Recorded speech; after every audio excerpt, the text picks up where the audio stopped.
பெண்கள் பாதுகாப்பு பற்றி வேடம் போடுபவர்களுக்கு செயலால் பதில் அளித்திருக்கிறது காவல்துறை என முதலமைச்சர் மு.க.ஸ்டாலின் தெரிவித்துள்ளார். இது குறித்தான கூடுதல் விவரங்களோடு இணைகிறார் நமது செய்தியாளர் ராஜேஷ். வணக்கம் ராஜேஷ். விவரம். ஜெயஸ்ரீ வணக்கம். ஞானசேகரனுக்கு கொடூர தண்டனை கொடுக்கப்பட்டிருக்கின்றது. இந்த தீர்ப்பை அனைத்து கட்சிகளும் வரவேற்றிருக்கிறார்கள். இந்த நிலையிலே தமிழக முதலமைச்சர் மு.க.ஸ்டாலின் அவர்கள் தன்னுடைய சமூக வலைதள பக்கத்தில் பதிவு ஒன்று வைத்திருக்கிறார். அதில் பெண்கள் பாதுகாப்பு பற்றி வேடம் போடுபவர்களுக்கு செயலால் பதிலளித்திருக்கிறது தமிழ்நாடு காவல்துறை என தமிழக காவல்துறைக்கு முதலமைச்சர் அவர்கள் பாராட்டு தெரிவித்திருக்கிறார்.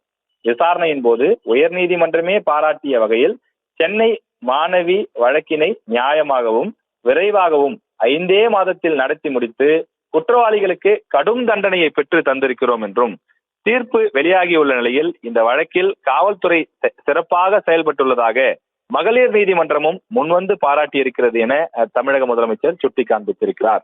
இளம்பெண் ஒருவருக்கு நிகழ்ந்த அநீதியில் கூட அரசியல் ஆதாயம் தேட நினைக்கக்கூடிய சின்ன புத்தி கொண்ட சிலருடைய எண்ணம் இதனால் தவிடுபொடியாகியுள்ளது என்றும் அவர் குறிப்பிட்டிருக்கிறார்.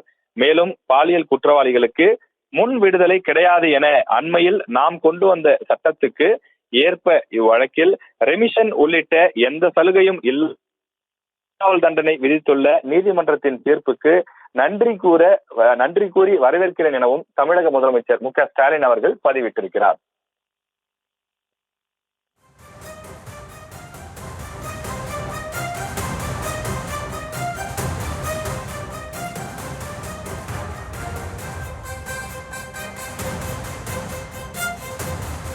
விவரங்களுக்கு நன்றி ராஜேஷ்.